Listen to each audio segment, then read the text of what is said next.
Hey everybody, it's Greg and it's another edition of Unbreakable podcast. And I wanted to come on and give you guys an update on Bud, my friend Bud, your friend Bud. I always joke about Bud being Ed McMahon of this show, William B. Williams. You guys watch this SCTV, you'll know what I mean. It's Wednesday, April 10th. And well, I gotta tell you what happened. But was in good shape, getting better from his leg, his ACL injury, and hopping around my floor.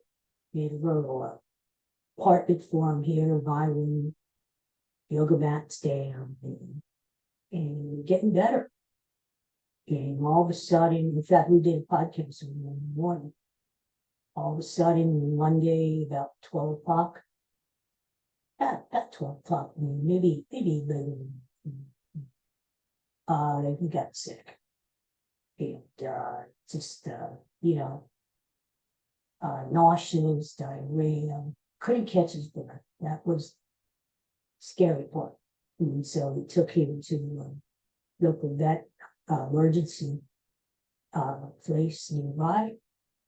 And they did some chest x-rays, and blood work. And they did just see them last week with leg. And they determined we have pneumonia. And so, what more can this little guy go through, First he's got the bum wheel, the bum leg, and then down pneumonia. So we saw him later on. It helped stabilize it. Luckily we took him because he was a little bit later they put him in an oxygen uh you know oxygen container. And when we saw him Monday, later on Monday, he was just really out of it. They sedated him because it was all anxious. They started the antibiotics, and poor guy. He just looked, his eyes were glass, and he was awake while we visited him, but he knows if we were there. Now he had his tongue out to the side, but that's the usual. But I would kid on the line, tongue man, but he looked good. And all this food was just terrible. So we went to see him yesterday, Tuesday, and we were prepared for him to be really bad because the emergency vet over where we took him called us. So, first of all, when we took him one day, we talked to him about film that was very nice. His name was George. And he said, well, he's an older dog, a lot going on with him, but we could try to correct the pneumonia, and it's going to be expensive, but we can try.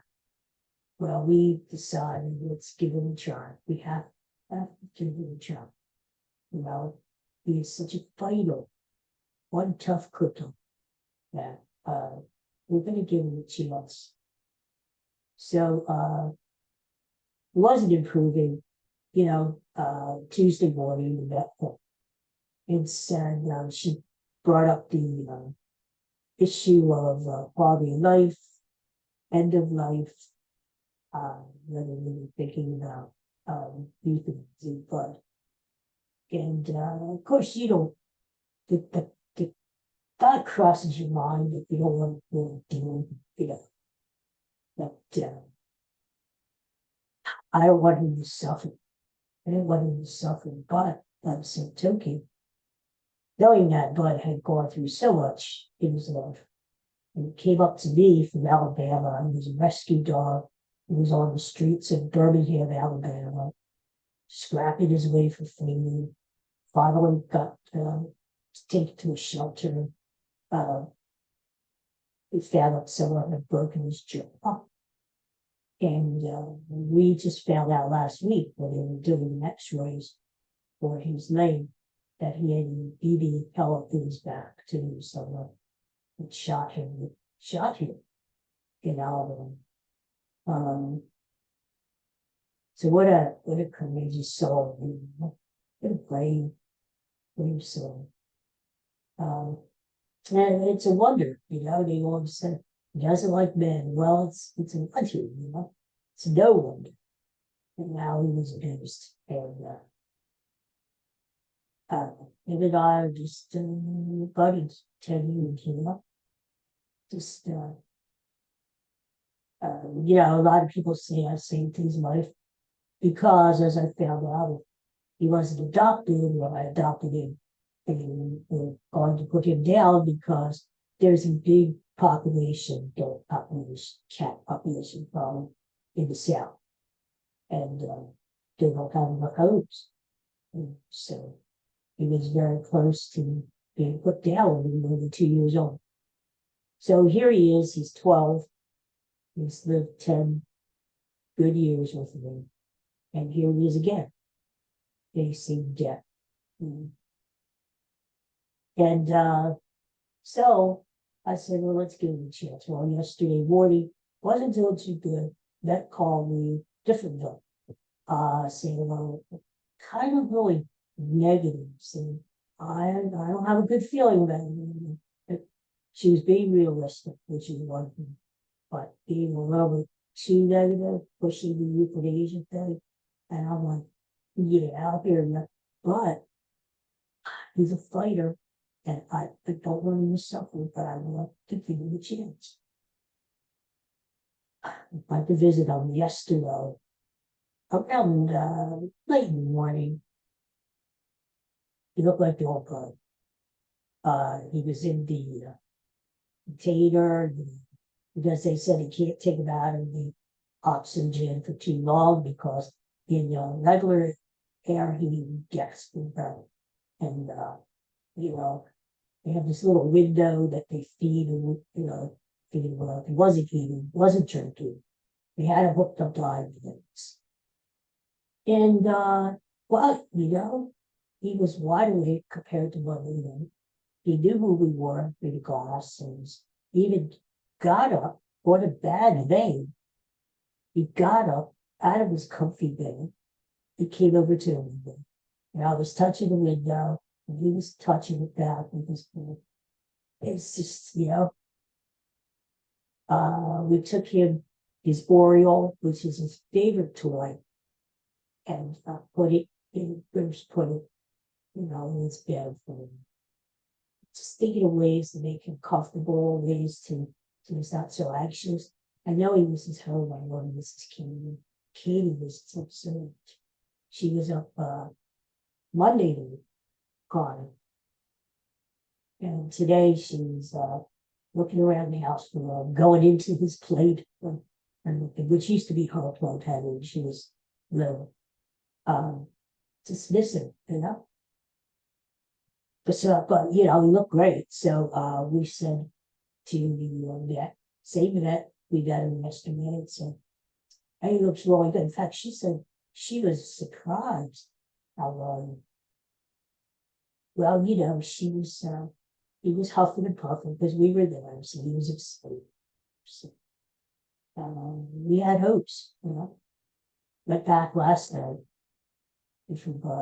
First of all, they had me a code thing because he was trying to chew on his IV.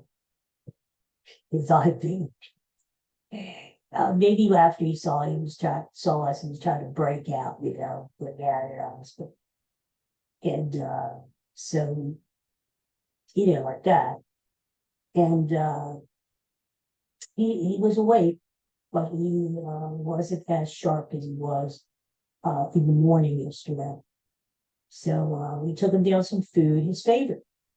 Chicken, a little chicken, little liver, chicken liver, a little Katie's food, dog food. What do you do? So our hopes were brought back down again, like a roller coaster. Got home, vet called us. And one thing I brought up there at the vet was, why isn't he getting any pain medicine? Because he's been on 2 different pain meds for a long, long time because of his arthritis and different things going on.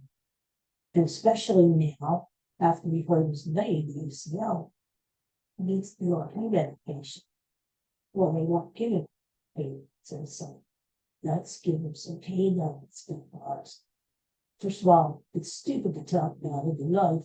We're talking about making him comfortable so he wasn't suffering. And yet, he doesn't have pain meds.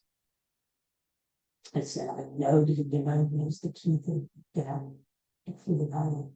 And they told us it was going to take 48 to 72 hours. We will save them dollars. So I said, yeah, I get that, but you have to be aware of his pain management, which I know I can relate to, very well. Pain management. Sometimes I think it's the doctors to do a good job on the basis. Sometimes they forget to get else than that. Even people, what about pain management? It's what they do at hospice. So they finally looked at that season and started giving him some pain still. And but she was talking that, and very close to simply, okay. It's simply being that little voice inside saying that I can't do it. I can't say it. There's a guy who got his jaw broken, like shot, and I'm the one starting for myself, starting for him to die. I bless him. I don't really say something. Well, something can't tell me the whole lot. So we convinced this doctor, this vet, hold off for a little bit and see if so the work give him a little time, see if he rallies. Well, we got called late last night. It was from the same vet. First thing she says, don't be afraid, but okay. She wanted us to let us. She finally started giving him some pains. She was trying to give him some steroids. Maybe that could help with them. And she finally got him eating a tongue depressor, a little bit of pain. So that was progress. Then we got a call this morning, early this morning, I don't know, 4 o'clock maybe, saying that he had really something very comfortably. He actually got him kind of the container. He was breathing better. So maybe it's a something. It's all that. So I just wanted to jump on and say thank you, praying for the new guy. I personally want to thank the function Blake, who's my friend, we have friends in between. He seems like a really nice guy, with this kid. And he's a big Phillies fan. And I know he watches the show. And Blake, thank you, and thank you for the French, because you are the personally responsible. I put on all of them on the so thank you. And so please keep on praying. We're going to go to see him for lunch. Because the head is going to fall off the toe. They do the prayers also often and they do the treatment at a certain time, and they leave at a certain time. And so we can see how he's doing for lunch. And we see Simple, there's no, even $40 goes to anything. So, just wanted to keep everybody in touch. I miss everyone. I miss doing the podcast. I have like 41, 41 subscribers, which is like people who efficient. And today we should be doing a classic TV segment, which I love doing.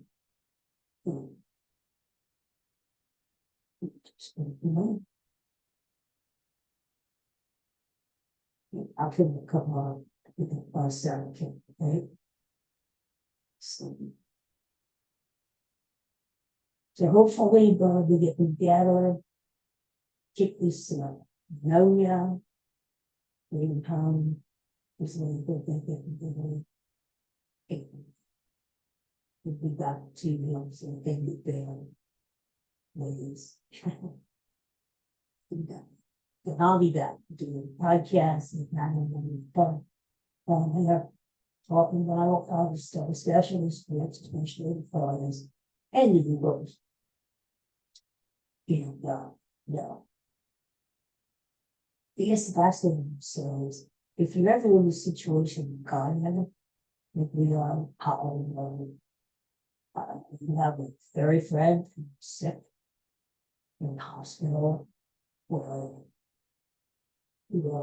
take care of yourself, because it's such a roller coaster ride. Emotions are high. This is our friend. This is we're doing an advocate. Pet can't speak for himself or himself. You be the advocate. If dog needs pain medicine, advocate, advocate for them. And we're talking about this is her life, and I'm sure that pet would do the same thing for you. So first of all, be an advocate, and second of all, take care of yourself, because it's a roller coaster ride, and you go from high to the low, and the resistance is low. And you could get sick. You could get sick because you're sick anyway. I haven't felt like anything in the last few years. My pets have always meant that much to me. They're not just dogs, they're not just cats, they're not just someone you can forget to move on to the next pet, they're family, the family. And when they're sick, when they're in the hospital, when they're dying, to me, and it's just like family. Times to and here they were talking about this about being in there. It's too quiet in the house, and you just being, and it's like anything in life, you miss what's not there. And that's why we have to push it on this thing. So if you have any pets, give them a hug for them. Say that, and be grateful that you're still and savor the time you have with them. And even if we're still puppies or kittens or young, middle age, savor it to me. So I always do have a time, like I'm getting older, and as well as I used to be, that I would have to make a decision, and when you go to children, that's just, you hope it doesn't come when it does.